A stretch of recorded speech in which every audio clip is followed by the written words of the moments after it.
Praise the Lord, hallelujah. സഹോദരങ്ങളെ, സാപത്തിന്റെ എല്ലാ നന്മകളും നമ്മുടെ ക്രിസ്തുമസിനോട് അടുത്ത് അലക്സാണ്ടർ പോപ്പ് പറഞ്ഞ് ഓർക്കിണ്ടല്ലോ അല്ലെ, 1000 പുൽക്കൂടുകളിൽ 1000 തവണ ഉണ്ണി പറന്നാലും എൻ്റെ ഉള്ളിലെ ഉണ്ണി പറന്നില്ലെങ്കിൽ അതുകൊണ്ട് എനിക്ക് ഒരു പ്രയോജനവുമില്ല. ചിലപ്പോഴൊക്കെ ഭയങ്കര സെലിബ്രേഷനൊക്കെ വേണം കേട്ടോ. നമുക്ക് നല്ല പുൽക്കൂടുണ്ടാകണം, സ്റ്റാർ വേണം, കുറേ കാര്യം, പിന്നെ കരോള് വേണം, എല്ലാ കാര്യങ്ങളും വേണം. പക്ഷെ ഇതിൻ്റെ അടിസ്ഥാനം എന്നുള്ളത് ക്രിസ്തുവിനെ എൻ്റെ ഉള്ളില് ജന്മം കൊടുക്കുക എന്നതാണ്. അപ്പോൾ അത് ഉപേക്ഷിച്ചിട്ട് വേറെ എന്ത് ചെയ്താലും അതെല്ലാം ഫലരഹിതമാണ്. അതുകൊണ്ട് നമുക്ക് നന്നായിട്ട് ചെയ്യണമെന്ന് അച്ഛൻ അറിയാം കേട്ടോ. പിന്നെ ഇന്ന് നമ്മുടെ താമസ ധ്യാനത്തിൻ്റെ അവസാനത്തെ ദിവസമാണ്. ഇന്ന് നമ്മൾ ധ്യാനിക്കുന്നത് ഗലാത്യ ലേഖനം 2-ാമത്തെ അധ്യായം 5-ാമത്തെ തിരുവചനം. അവിടെ വചനം പറയാണ്, പൗലോസ്ലീഹ പറയുന്ന കാര്യമാണ്, അവർക്ക് ഞങ്ങൾ നിമിഷ നേരത്തേക്ക് പോലും വശപ്പെട്ടില്ല.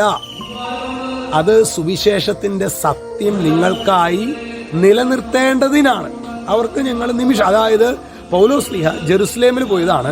ജെറുസലേമിൽ പോയി പ്രിയപ്പെട്ട ശിഷ്യന്മാർ ഇവരൊക്കെ കാണുന്നതിൻ്റെ ഇടയിൽ നുഴഞ്ഞു കയറി, കുറച്ച് പേര് നുഴഞ്ഞ കയറ്റക്കാരുണ്ടായിരിക്കും. ഈ നുഴഞ്ഞു കയറ്റക്കാര്, പ്രിയ സഹോദരങ്ങളെ, നമ്മുടെ അഭിഷേകം മുഴുവൻ ചോർത്തി കളയുന്നവരാണ്. ഒരു ന്യൂട്രലായിട്ടാണ് അവർ കയറുക.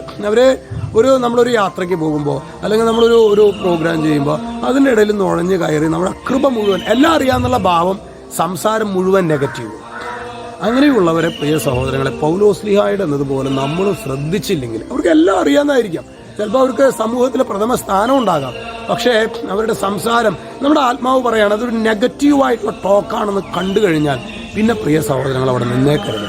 പിന്നെ കൂട്ടായ്മയിൽ നിന്ന് കഴിഞ്ഞാൽ നമ്മുടെ കൃപ ചോർന്നു പോകുന്ന കാര്യത്തിൽ ഒരു സംശയമില്ല. വിശുദ്ധ ഗ്രന്ഥത്തിൽ ഇതൊക്കെ വളരെ കൃത്യമായിട്ട് പറയുന്നുണ്ട്. അതുകൊണ്ട് നമ്മുടെ ബന്ധങ്ങളും നമ്മുടെ കൂട്ടായ്മകളൊക്കെ എങ്ങനെയുള്ളതാണ് എന്ന്, അതൊരു പോസിറ്റീവ് എനർജി നൽകുന്നതല്ല, നെഗറ്റീവ് എനർജിയാണ് നമുക്ക് വരുന്നതെങ്കിൽ, പ്രിയ സഹോദരങ്ങൾ, അതിൻ്റെ സ്പിരിറ്റിനെ നമ്മൾ വിവേചിച്ചറിയണം.